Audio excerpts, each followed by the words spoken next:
step back a little bit, take a look at how these applications fit into your whole architecture, specifically in the digital domain, but also how it fits across the other domains, the organizational and the process domain specifically, because those will be the ones that are affected by this new application.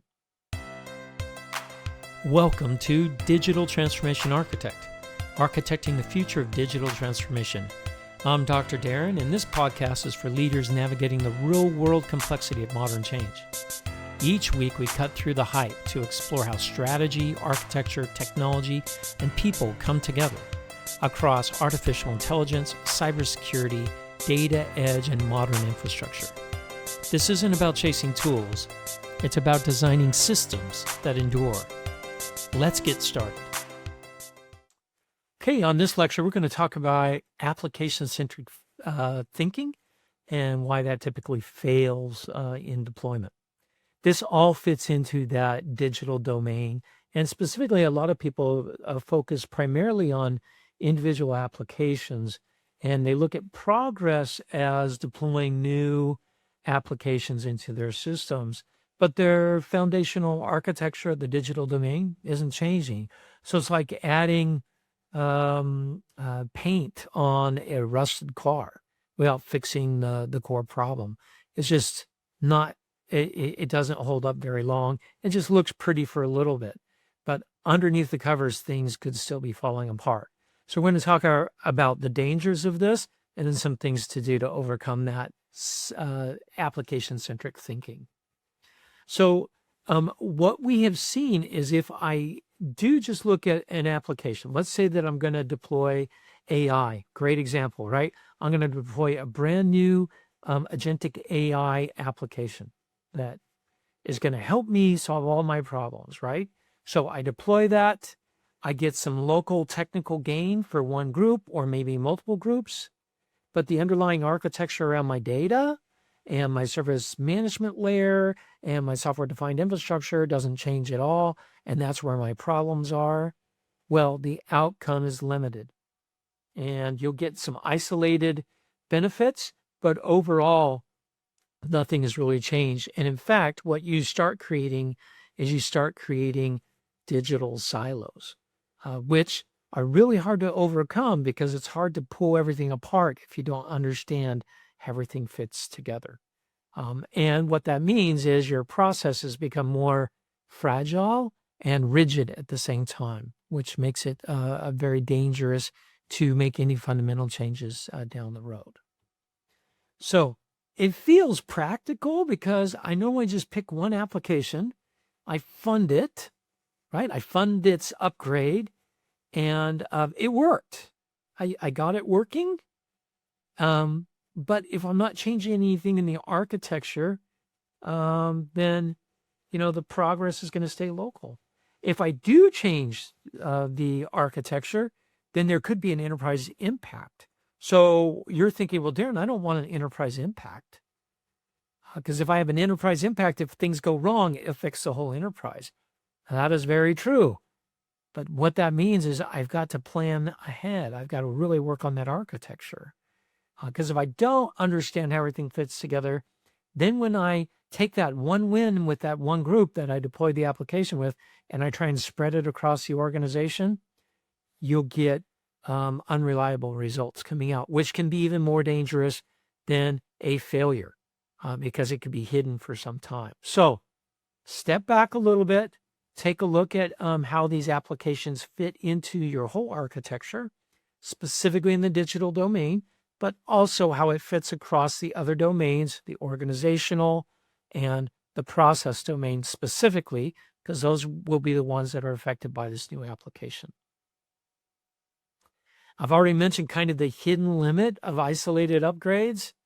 Even upgrading an app, I can get like fragmented data coming back. It might be a newer and faster application, but there might be a larger operating model that you need to look at. So look at the process domain, see where that application fits and any upgrades to that, and see what the impact is going to be on the process domain, the organizational domain, and the digital domain.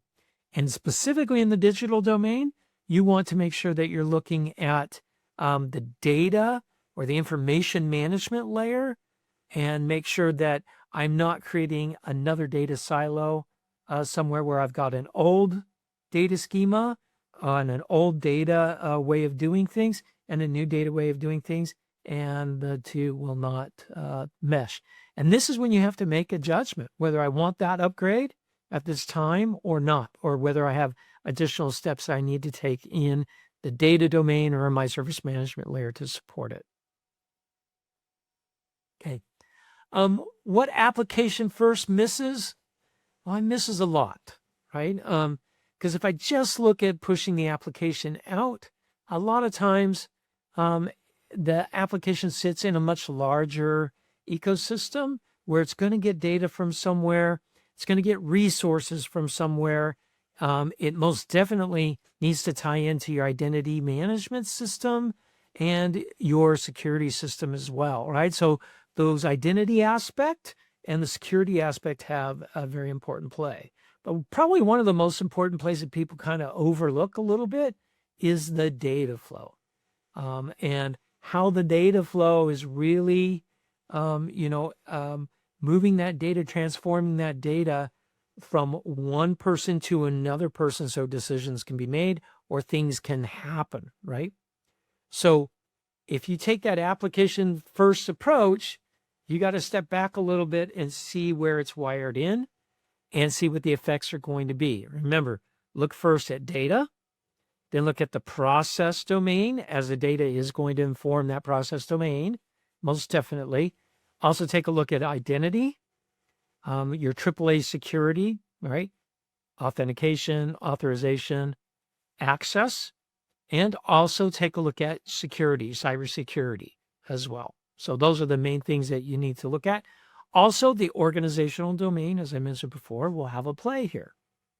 It could include training, new roles and responsibilities, and new communication channels that are established. So take a look at all those areas. All right, so here's just a simple example. A team wants to replace a legacy application with something new. The intake process stays fragmented, so I'm not getting everything that I need. Data ownership is unclear, so reporting kind of doesn't really happen. It starts to drift, and now I have unclear ownership. I have a flat enterprise outcome across the board. So the launch might succeed locally, but it could have impacts in the rest of the enterprise. And those secondary and tertiary impacts, even without doing further deployment, can go hidden for some time. And then sometimes it's even hard to pick that out later. So you got to watch out for those sorts of things. Now, people have asked me about AI in this space, in the application space. AI is really causing a lot of people to sit back and wait a little bit on the application deployment.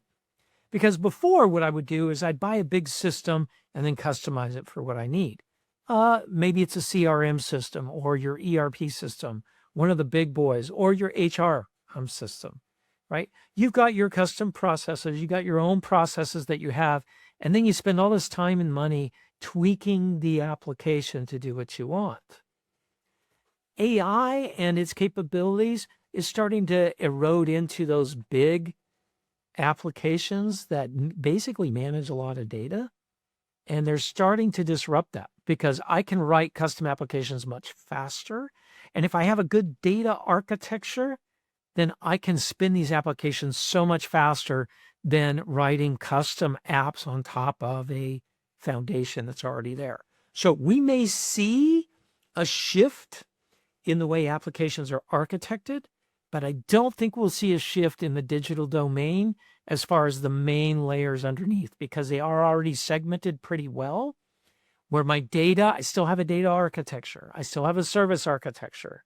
I still have my software-defined infrastructure layer. But the application layer and the sub-layers and components underneath it, I think, are in for a major shift, and we'll see how that works in the future. It does mean that I can deliver much faster. As long as I understand my data flow, you could really make this thing hum. So There's kind of what AI is going to affect in the digital domain. Now, one real important thing that we need to look at when we are deploying applications, they will need to talk to other applications, and there will be some kind of integration that happens. That integration needs to be documented as well, and the components that are created need to be mapped into the digital domain, right? And how they interact, if they do interact, with the domains outside of the digital domain, like the organizational domain or the process domain. So make sure that you understand that, and specifically take a look at that data flow, right? How are they interacting with the data? Are they bringing data to the application and taking data from the application? And is that fitting into my data architecture appropriately with the right security and identity all fit into that? So this is really a systemic architecture. So deploying an application, just say, oh, it's just one application, it's not going to matter. It does matter. And having an architectural approach to it is going to save you a lot of time and headache later down the line. You may get a quick win, but you may be sacrificing long-term gains, and your ROI will actually shrink over time. Okay. And another thing that we need to fit into this is when we are deploying new applications into our ecosystem, we should be following the processes that I've already established, especially in the governance layer and in the support and deployment layers, so that I know that I am following the guidelines that are given.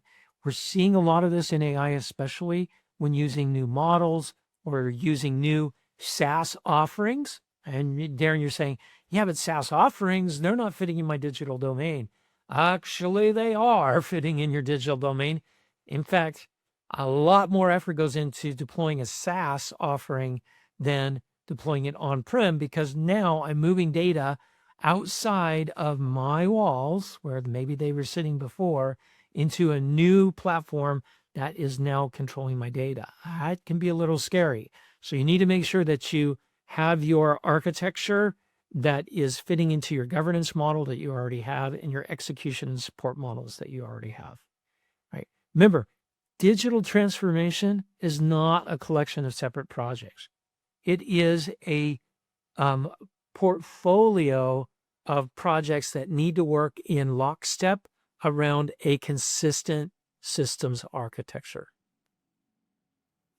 So one way that we can see how I'm doing with my digital transformation is change how we are capturing metrics. I've seen way too many IT organizations.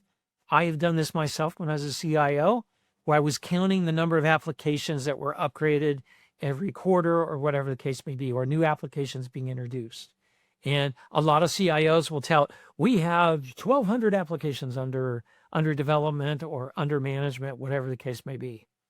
But a better question that we should be asking is, did the architecture become more coherent or less coherent by adding these new applications or upgrades? If the answer is less coherent, then I've just introduced more problems by adding a new application. So modernization needs to assess the systemic, holistic system before I just keep adding more and more applications. The real test on all of this is whether the outcomes improve system coherency and decrease coupling across your architecture, and if it can increase the efficiency of your operating model, which is run in your process domain. I really shouldn't have anything in the digital domain that can't be tied to something in the process domain and also in the organizational domain, either directly or secondarily through the process domain. Okay, key takeaways on this. I can't emphasize it enough. Application-centric thinking is totally insufficient for a pure digital transformation. You're just replacing parts of systems without understanding how they all fit together. It does not turn into a digital transformation. Well, it does, but it's not transforming in a positive way. It might be transforming in a negative way, or neutral. So you spend all this time and effort for no gain, right? So your ROI could be 0.